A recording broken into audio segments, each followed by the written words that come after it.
오늘 성경 본문에 나타난 말씀은 교회를 다니지 않는 사람들도 잘 알고 있는 그러한 내용의 말씀입니다. 선한 사마리아 사람 이야기, 이렇게 이야기하는 말씀입니다. 그래서 이 본문의 내용을 우리나라의 사람들만 잘 아는 것이 아니라 다른 나라는 아예 법제화시킨 그런 나라들도 있습니다. 그래서 사마리아법, 지금은 거의 사장되어진 그런 법이기도 하지만 이 사마리아법은 위기에 처해 있는 사람들을 보고 그냥 지나쳐가면 그들에게 벌금을 먹이겠다, 이렇게 해서 벌금을 먹이는 그러한 법이 세계 곳곳에 있습니다. 그러나 오늘 성경 본문에 나타나는 이 말씀의 내용은 그러합니다. 어떤 율법사가 어떤 율법을 잘 알고 가르치는 사람이 예수님에게 나타났습니다. 그가 선한 선생님, 제가 어떻게 하면 영생을 얻을 수 있습니까? 이렇게 묻습니다. 그때 예수님께서 성경에 뭐라고 기록되어 있느냐? 그러고 이야기하니까 그가 대답하기를 마음을 다하고 목숨을 다하고 뜻을 다하고 힘을 다해서 주 하나님 사랑하라고 했습니다. 그것뿐만 아니라 이웃을 내 몸과 같이 사랑하라고 기록되어 있습니다. 예수님께서 그 말씀을 듣고 내가 대답 잘했다, 그러면서 너도 가서 그와 같이 하라, 그렇게 예수님께서 말씀합니다. 일을 행하라. 그때 그 율법사는 자기를 좀 더 옳게 보이려고 예수님에게 그런 질문을 합니다. 선생님, 제가 율법을 가르치면서 다른 사람들에게 이야기하는데 제가 잘 이해하지 못하는 부분이 하나 있습니다. 그것은 누가 우리의 이웃입니까? 제 주변에 있는 사람들이 우리의 이웃입니까? 다시 말하면 이 율법사는 자기를 옳게 보이려고 자기 주변에 있는 사람들에게 자기가 얼마나 잘하고 있는지를 나타내 보이고 싶었던 겁니다. 그때 예수님께서 그런 이야기를 하십니다. 어떤 사람이 예루살렘에서 여리고로 가고 있었다. 그런데 여리고로 가다가 강도를 만났다. 근데 여리고로 가는 길에 대해서 이야기할 때 그 길은 피 보는 길, 그렇게 이야기할 정도로 아주 험한 길입니다. 왜냐하면 수시로 강도떼가 나타나서 사람들을 약탈하고 그러는 일이 벌어지는 상황인데 한 사람이 예루살렘으로부터 여리고로 가고 있었습니다. 이 사람이 그리로 가던 이유는 상황을 몰라서는 아니었을 겁니다. 여기에 수시로 강도떼가 나타나고 사람들이 강도를 만나면 모든 것을 다 강탈당한다는 것을 알고 있었지만 갈 수밖에 없는 상황이었을 겁니다. 그래서 갈 수밖에 없었던 상황이었던 그는 그리로 가다가 그만 강도를 만났습니다. 강도를 만났을 때에 강도는 그를 벌거벗겨 버렸습니다. 다시 말하면 그의 모든 것을 다 빼앗아 버렸습니다. 그리고 거의 죽게 된 것을 내버린 채 그는 가버렸습니다. 그런데 그 길로 제사장이 지나가게 됩니다. 제사장이 그를 보면서 성경은 그를 보고 피하여 지나갔다. 그 다음에 레위인이 그를 보고 피하여 지나갔다. 사람들은 그를 피하여 지나갑니다. 그를 피하여 지나갈 때 한 사람이 등장을 하는데 그를 성경은 사마리아 사람, 이렇게 이야기합니다. 원래 유대인과 사마리아 사람들은 관계가 좋지 않습니다. 유대인과 사마리아 사람들이 관계가 좋지 않은 이유는 원래 BC 722년 북왕국 이스라엘이 아수르에 멸망을 합니다. 북왕국 이스라엘이 아수르에 멸망을 당할 때 아수르는 민족 혼혈 정책을 펴니다. 그래서 자기들이 정복한 여러 나라의 사람들을 데려다가 사마리아에 풀었습니다. 그곳에 살게 했습니다. 뿐만 아니라 사마리아에 있었던 사람들도 잡아다가 북이스라엘 사람들을 여러 곳으로 흩어버렸습니다. 그래서 그들은 각각 흩어지고 혼합되어지고 그러다가 혼혈 민족이 되고 말았습니다. 남왕국 유다는 586년에 멸망을 당하게 되는데 아수르의 멸망을 당한 북왕국 이스라엘과는 달리 바벨론의 정책에 의해서 그들은 1차 포로 잡혀가고 2차 포로 잡혀가고 3차 포로로 잡혀가도 그들은 다른 민족을 끌어다가 예루살렘에 함께 섞지는 않았습니다. 그래서 1차, 2차, 3차 포로로 잡혀갔던 사람들이 고레스 칙령에 의해서 돌아와서 예루살렘 성전을 다시 재건하게 됩니다. 예루살렘 성전을 재건할 때 사마리아 사람들이 와서 이야기합니다. 우리도 성전을 건축하는데 참여할 수 있게 해달라. 그때 유다 사람들이 말합니다. 당신들은 이제 우리와는 상관없는 사람들이다. 이미 당신들은 유다 사람들이라고 이야기할 수가 없다. 히브리인이라고 말할 수가 없다. 이미 민족이 혼혈되어서 우리와는 상관없으니 간섭하지 마라. 그리고 그들을 내버립니다. 그래서 사마리아 사람들은 그리심산에다 성전을 짓습니다. 그리고 유대인들은 예루살렘에 성전을 짓게 되죠. 이런 관계 속에 있었던 남왕국, 유다, 북왕국, 이스라엘의 사람들은 끊임없는 갈등 속에서 살아가게 됩니다. 그래서 서로 상종을 안 하는 그런 사람들이 되고 맙니다. 이때에 사마리아 사람이 길을 지나가다가 강도 만난 사람을 만납니다. 그래서 가까이 가서 그가 기름과 포도주를 가지고 상처를 치료하고 그를 데리고 주막에 가서 그를 돌봐 주었다. 그를 돌봐 주느라고 시간이 지체되어져서 그는 그 주막에 하루를 머물 수밖에 없었습니다. 하루를 머물고 다음날 떠나면서 그가 하는 이야기를 그 이튿날 그가 주막 주인에게 데나리오 2를 주며 이르되 이 사람을 돌봐 주라. 비용이 더 들면 내가 돌아올 때 갚으리라. 이렇게 말씀했다는 거죠. 그 이야기를 주님께서 이야기하시면서 이야기합니다. 내 생각에는 이 세 사람 중에 누가 강도 만난 사람이 이웃이겠느냐 이렇게 물을 때에 율법사는 사마리아 사람입니다 이렇게 이야기하지 않습니다. 사마리아 사람이라는 말조차 꺼내기를 싫어하고 그는 자비를 베푼 자니이다 이렇게 대답을 합니다. 그때 예수님께서 그에게 말씀합니다. 가서 너도 이와 같이 하라. 성경이 우리에게 말씀하고 있는 중요한 말씀은 누가 우리의 이웃입니까의 문제가 아닙니다. 누가 우리의 이웃입니까가 아니라 나는 누구의 이웃입니까? 너의 이웃이 누구냐? 너도 가서 그와 같이 하라. 성경은 우리에게 그렇게 말씀을 해주고 있는 거죠. 이 선한 사마리아 사람의 비유에 대해서 사람들은 이야기할 때에 주로 무슨 생각을 많이 합니까? 선한 사마리아 사람에 대해서 이야기할 때 교회가 힘들고 어렵고 고난당하는 사람들을 잘 보살피고 돌봐 주어야 된다. 그런 생각을 많이 합니다. 틀린 말은 아닙니다. 그러나 우리는 하나 또 기억해야 되는 게 있습니다. 복지는 사람을 도와줄 수 있지만 사람을 변화시키지 않는다. 그렇습니다. 많은 복지들이 오늘날의 우리나라에 일어나고 있는 많은 복지들이 사람을 얼마나 변화시킵니까? 사람을 그렇게 변화시키지는 않습니다. 진짜 사람을 변화시키는 것은 복지가 아니라 복음입니다. 복음. 올 한 해는 우리가 복음의 사람으로 살아가기. 어떻게 하면 우리가 복음의 사람으로 살아갈 것인가? 이것이 우리 교회가 해야 되는 일입니다. 복지를 하지 말자는 이야기가 아닙니다. 우리가 초점을 두고 목표를 두고 있는 가장 중요한 핵심은 누가 우리의 이웃입니까가 아니라 나는 누구의 이웃인가? 우리 교회는 누구의 이웃인가?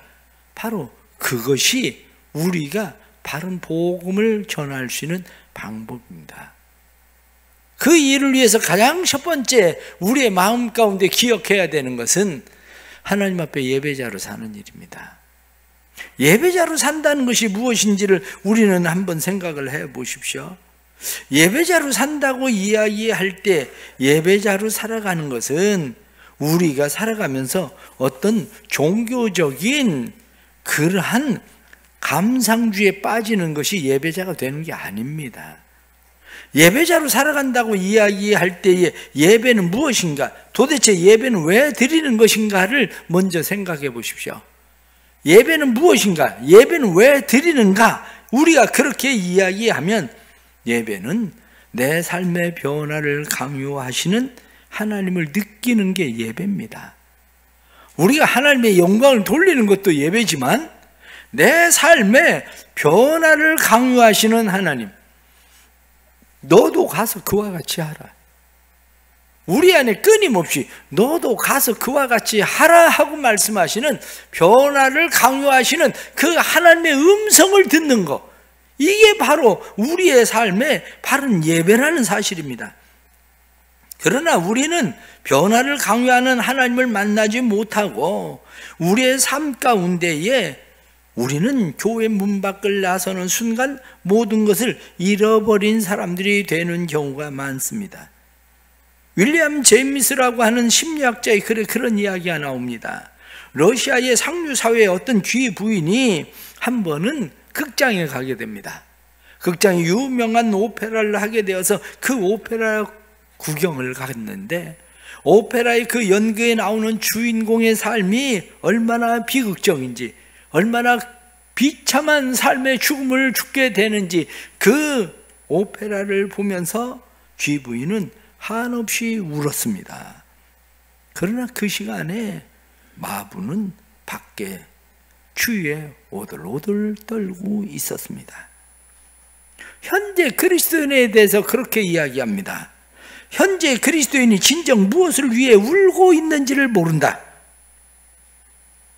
우리 주위에 마부와 같이 오돌오돌 떨고 있는 사람을 보지는 못하고 오히려 연극의 주인공을 보며 슬퍼하다가 연극이 끝나면 아무 일도 없다는 듯이 모든 것을 잃어버린 채 살아간다. 우리의 예배가 그런 상황에 빠져 있지는 않은지 우리를 살펴봐야 됩니다. 우리의 변화를 강요하시는 하나님의 음성을 듣는 게 아니라 너도 가서 그와 같이 하라 이렇게 말씀하시는 하나님의 음성을 듣는 게 아니고, 우리의 삶에 무엇인가의 종교적인 감상에 빠져서 하나님 앞에 울고 우리는 은혜를 받고 나가지만 교회 문 밖을 나설 때는 아무 일도 없는 사람처럼 우리는 그렇게 살아가는 거, 그것이 때로는 우리의 삶의 모습일 수도 있습니다. 사랑하는 성도 여러분, 우리가 살아가는 이 일은 복음의 예배자입니다. 우리에게 끊임없이 강요하시는 하나님의 음성을 듣고 우리의 삶의 변화를 일으키는 삶, 이 변화되어지는 삶이 우리의 예배 가운데 올 한 해 일어나게 하시는 하나님의 은혜가 임하기를 축복합니다. 또 하나는, 세상에 많은 사람들은 자기 길을 갑니다. 예루살렘에서 여리고로 가던 사람도 자기 길을 가던 사람입니다. 제사장도 그 길을 갑니다. 레위인도 그 길을 갑니다. 사마리아 사람도 그 길을 갑니다. 우리도 그 길을 갑니다. 그런데 그 길을 가다가 피치 못할 사정으로 그 길을 피하지 못하고 그 길을 갈 수밖에 없었던 사람이 그 길에서 자기의 모든 것을 송두리째 다 빼앗겨 버리기도 합니다. 우리가 가고 있는 그 길에는 뺏고 빼앗기는 삶이 지속적으로 일어납니다. 어떤 사람은 거의 죽게 된 상황에 내몰리기도 합니다. 그럴 때에 우리는 늘 핑계가 있습니다. 여리고로 가는 길에 제사장도 성경에 나타난 말씀을 보면 그를 보고 피하여 지나갔다. 레위인도 그를 보고 피하여 지나갔다. 우리에겐 핑계가 많습니다. 우리에게 핑계가 많은 것 중에 하나는, 요즘 세상을 보면 핑계거리가 될 만한 것이 분명히 있습니다. 왜냐하면 사람을 찾는 데도 많아요. 그런데 일할 사람들은 늘 없어요. 왜냐하면 사람들이 조금 힘들고 어려운 일들을 안 하는 상황에 빠져 있는 것도 사실입니다. 그런데 그런 사람들을 볼 때 우리의 마음 가운데 무슨 생각이 듭니까? 굳이 내가 나서서 그 일을 해줘야 될 필요가 있는가라고 우리는 생각할 수밖에 없습니다. 뿐만 아니라 선한 의도로 누군가를 돕고 누군가에게 무엇을 행하려고 할 때에 오히려 그 일로 인해서 피해를 겪게 되는 상황들도 우리는 많이 겪게 됩니다. 그렇기 때문에 오늘날의 사람들은 그 일에 대해서 도외시하는 그러한 상황들이 되어버렸습니다.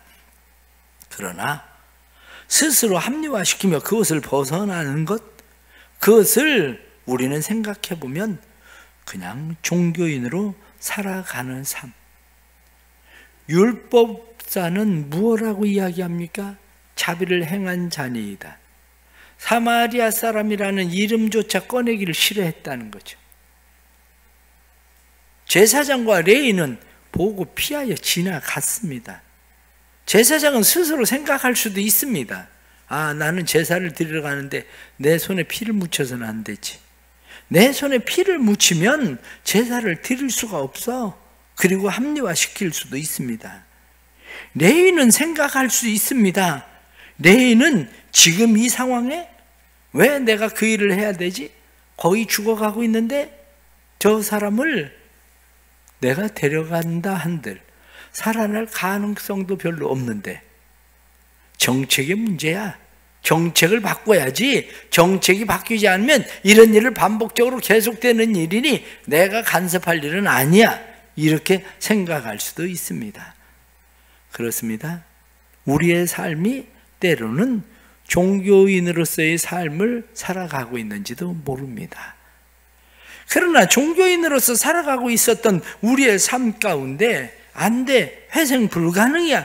나도 이곳에 머무르면 똑같은 꼴을 만날 거야. 산 사람이나 살고 봐야지 하고 모두가 분주하게 그냥 지나가듯 우리의 삶이 지나가고 있는, 스쳐 지나가는 삶이 사실은 멀리가 아니라 바로 교회 안에도 그런 삶이 머뭅니다. 우리는 교회 안에 성도들이 얼마 되지 않아도 서로를 알기를 합니까? 나가기에 바쁘지. 교회에서 한 식탁에 앉아서 우리가 식사를 해도 식탁에 앉아서 식사를 하는 사람들이 같이 대화를 나누면서 식사를 하는 사람은 내가 아는 사람 몇 사람 외에는 함께 식사하고 머물러 줄 사람도 없습니다. 그러나 우리가 이러한 삶을 돌이키려면 삶의 분명한 것은 가까이 가서 불쌍히 여기고 가까이 가서 머물러 주는 삶입니다. 우리에게 필요한 것은 복음의 사람으로 살아가기 위해서 필요한 것은 머무는 삶입니다. 잠시 멈추는 머무름, 그것이 필요합니다.